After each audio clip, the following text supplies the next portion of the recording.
Oke,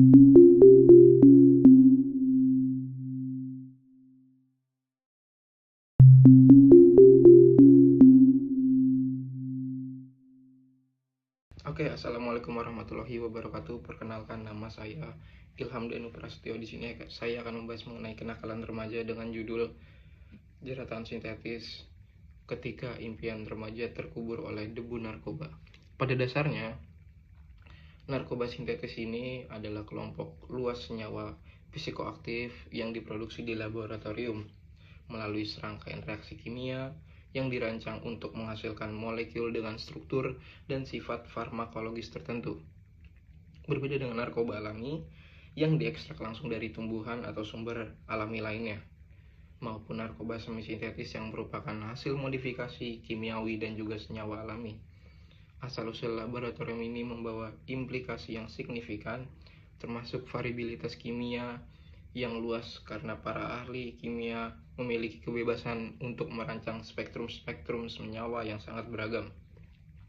Potensi yang seringkali tidak terduga ini bahkan jauh lebih tinggi daripada narkoba alami yang ditirunya.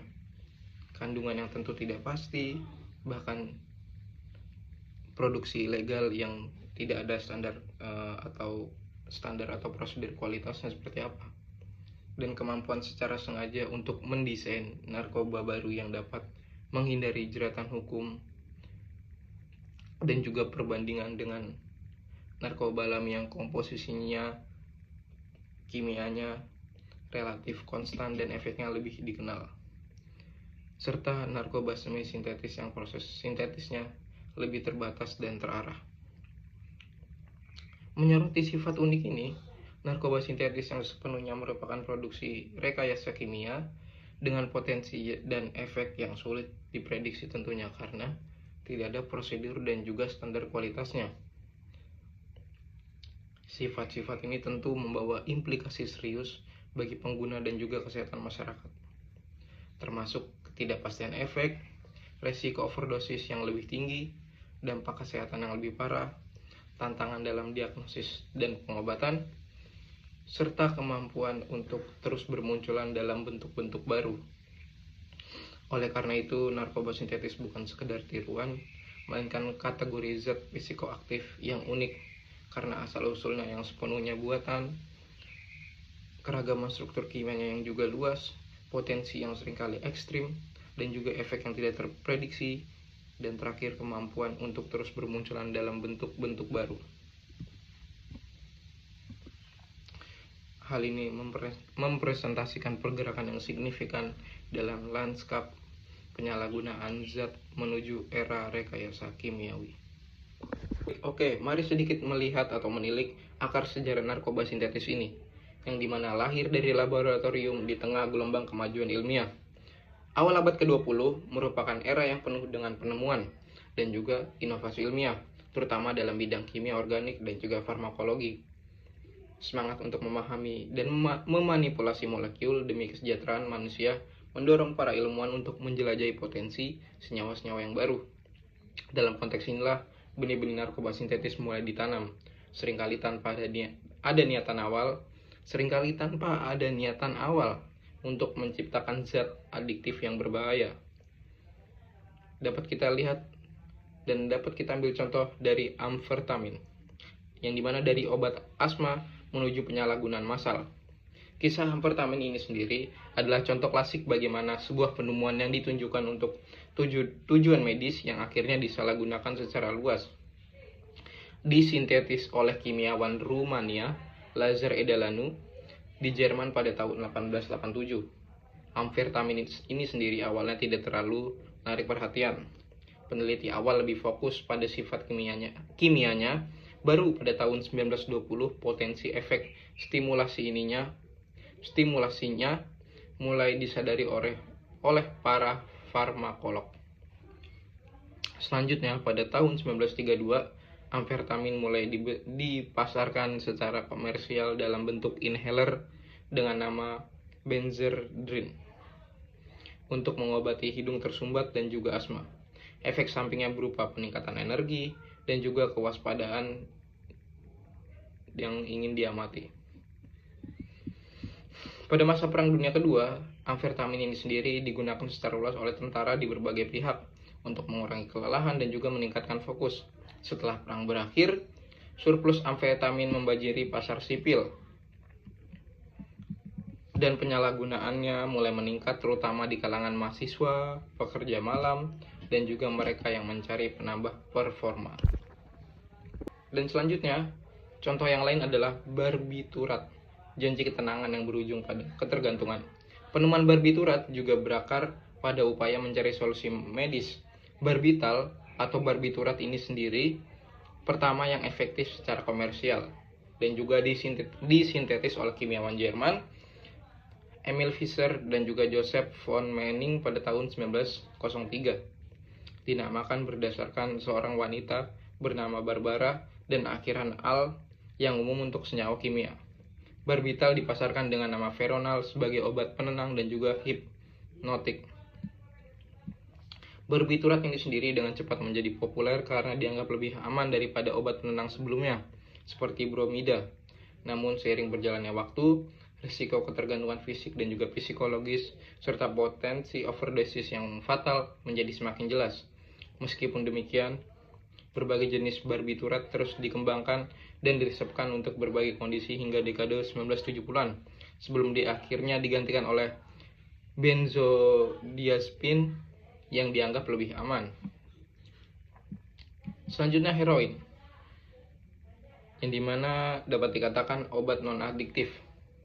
Kisah heroin ini adalah ironi tragis dalam sejarah farmasi, disintetis dari morfin pada tahun 1874. Heroin ini sendiri awalnya dipandang sebagai terobosan medis.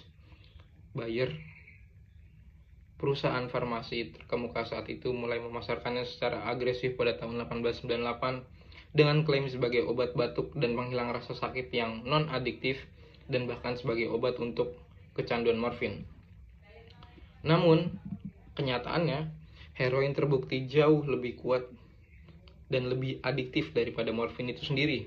Setelah dikonsumsi, heroin dengan cepat dimetabolisme menjadi morfin di dalam otak, tetapi dengan penetrasi yang lebih cepat dan juga menghasilkan efek euforia yang lebih intens.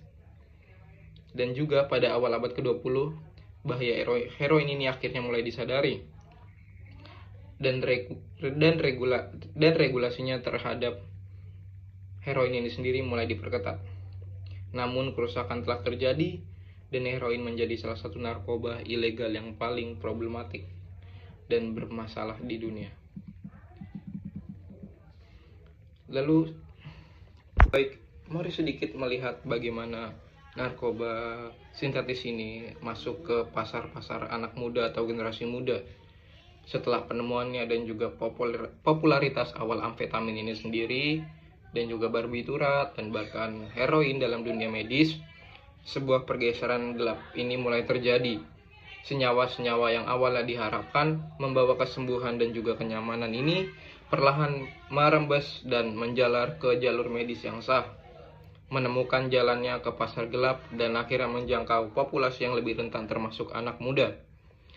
Surplus produksi dan juga kebocoran legal menjadi salah satu faktor utama dalam transisi ini, yang dimana surplus produksi dan juga lemahnya pengawasan distribusi. Setelah Perang Dunia Kedua misalnya, sejumlah besar amfetamin ini sendiri yang diproduksi untuk keperluan militer malah menjadi berlebihan. Obat-obatan ini kemudian bocor ke pasar sipil dan seringkali tanpa regulasi yang memadai. Apotek yang kurang ketat dan juga dispensing obat-obatan psikotropika yang tidak dilakukan apotek secara baik menjadi sumber pasokan ilegal ini. Dokter yang kurang berhati-hati dalam meresepkan obat-obatan, terkadang juga atas permintaan pasien atau kurangnya pemahaman tentang potensi adiksi dari narkoba ini sendiri, yang dimana turut berkontribusi pada kebocoran ke pasar gelap. Selanjutnya, bagaimana melihat daya tarik efek psikoaktif ini dan juga budaya penggunaannya? Efek psikoaktif yang dihasilkan oleh senyawa-senyawa ini menjadi daya tarik utama bagi mereka yang mencari sensasi, pelarian dari masalah dan juga peningkatan performa. Amfetamin contohnya, dengan efek stimulasinya yang menarik bagi mahasiswa yang ingin belajar semalaman, pekerja malam yang ingin terus tetap terjaga, atau atlet yang mencari dorongan energi ilegal. Barbiturat juga memiliki efek sedatifnya, yang dimana dicari oleh individu yang mengalami kecemasan atau insomnia, dan juga dalam beberapa lingkaran digunakan untuk bersantai atau mengumpulkan emosi. Seiring waktu terbentuknya budaya ini, yang dimana penggunaan obat-obat di sekitar mulai marak, terutama di kalangan tertentu. Penggunaan amfetamin atau barbiturat menjadi hal umum, bahkan dianggap sebagai bagian dari gaya hidup tertentu. Film, musik, dan literatur populer pada masa itu terkadang menggambarkan penggunaan obat-obatan ini secara glamor atau sebagai bagian dari pemberontakan terhadap norma. Lalu melihat bagaimana peran pasar gelap ini sendiri, yang dimana memiliki jaringan distribusi legal. Pasar gelap memainkan peran krusial dalam menghubungkan pasokan ilegal dengan konsumen-konsumen, terutama generasi muda. Jaringan distribusi ini yang terorganisir mulai tumbuh, melibatkan perantara, pengedar, dan juga pengecer yang beroperasi di luar hukum. Lalu mengapa sampai ke tangan anak muda? Ada beberapa faktor nih yang membuat narkoba sintetis ini, seperti tadi amfetamin, barbiturat, dan juga sinte, dapat dengan mudah sampai ke tangan anak muda. Yang pertama, harganya. Harga yang relatif terjangkau. Beberapa narkoba sintetis, terutama jenis-jenis baru seperti sinte, seringkali diproduksi dengan biaya yang relatif rendah, sehingga dapat dijual dengan harga yang lebih murah dibandingkan dengan narkoba tradisional. Ini menjadikannya lebih terjangkau bagi kantong anak muda yang memiliki sumber keuangan terbatas. Selanjutnya, ketersediaan di lingkungan sosial itu sendiri. Bagaimana jika kita melihat tekanan atau pressure dari teman sebayanya itu sendiri, yang dimana memainkan peran ini? Yang dimana jika penggunaan narkoba sudah menjadi hal yang umum dalam lingkaran mereka, atau lingkaran pergaulan mereka itu sendiri, kemungkinan besar ia akan terpapar dan dibujuk untuk mencoba. Selanjutnya, kurangnya informasi dan kesadaran. Anak muda seringkali memiliki informasi yang kurang atau komprehensif mengenai bahaya narkoba sintetis ini sendiri. Mereka mungkin terpengaruh oleh mitos atau informasi yang salah dari teman atau media sosial yang menggambarkan narkoba secara keliru. Selanjutnya, rasa ingin tahu atau pemberontakan itu sendiri. Masa remaja tentu adalah pencarian jati diri dan juga terkadang diwarnai dengan rasa ingin tahu dan juga keinginan untuk memberontak, terutama terhadap aturan, orang tua, dan juga norma. Narkoba seringkali dijadikan sebagai simbol pemberontakan dan cara untuk terlihat keren atau dewasa di mata teman sebayanya.